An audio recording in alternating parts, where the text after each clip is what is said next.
मुख्यमंत्री डॉक्टर मोहन यादव ने निगम और मंडलों के नवनियुक्त पदाधिकारियों के उन्मुखीकरण और प्रशिक्षण कार्यक्रम का अटल बिहारी वाजपेयी सुशासन संस्थान में दीप प्रज्वलित कर शुभारंभ किया। उन्होंने नवनियुक्त पदाधिकारियों के उन्मुखीकरण और प्रशिक्षण कार्यक्रम को संबोधित किया। मुख्यमंत्री ने कहा कि अनेकता में एकता ही हमारी ताकत है। हम योग्यता का सम्मान करना जानते हैं और इसीलिए व्यक्तिशः योग्यता के आधार पर सभी को अलग अलग जिम्मेदारी दी गई है। उन्होंने कहा कि कार्य के दौरान कई चुनौतियां आएंगी, इसलिए अन्य जनप्रतिनिधियों के साथ बेहतर तालमेल बनाकर कार्य करना जरूरी है। सीएम ने आत्मसंयम और अनुशासन पर जोर दिया। जिन कामों के आधार पर हम अपने अपने अलग अलग निगम, मंडल, प्राधिकरण, बोर्ड, आयोग में जो जोड़ा गया आपको, मैं आप सबको प्रत्यक्ष आज बधाई दे रहा हूँ, आपका अभिनंदन कर रहा हूँ। इस अवसर पर हमारे इस पूरे प्रबंधन के पीछे की जो कल्पना है, वो कल्पना आपके लिए भी बहुत काम आएगी। मैं निगम में माननीय अध्यक्ष जी, माननीय प्रभारी जी, आपको धन्यवाद दूंगा।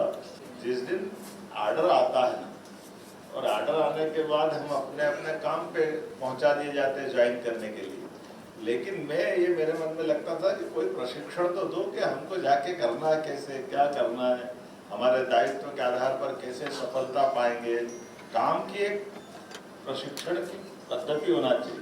मुझे इस बात की प्रसन्नता है, आज वो हुआ है, जिसके लिए हम सबको आप हमारे के साथ हैं।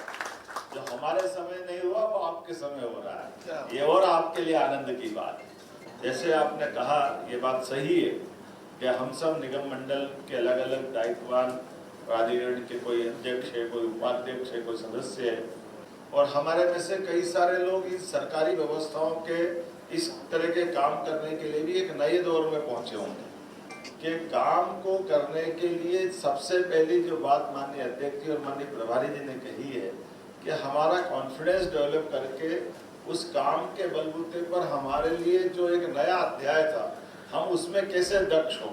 सरकारी काम करने में हमारे अंदर का कॉन्फिडेंस, अच्छे काम करने की प्रेरणा कैसे पाए, और उस अच्छे काम की प्रेरणा का परिणाम जिस दिन हम हटे, हमको लगे कि हमने भी सीखा और जिस संस्थान में आए उसका भी हमने भला किया, और सरकार की भावना का भी, जिसके कारण से हमको घर से बुला करके इस उत्तरदायित्व को दिया है। ऐसे ही वीडियोस के लिए लाइक करें, शेयर करें, फॉलो करें। YouTube पर जाकर सब्सक्राइब कर बेल आइकन दबाना ना भूलें और ताजा अपडेट्स के लिए swedeshlive.com पर जरूर जाएं।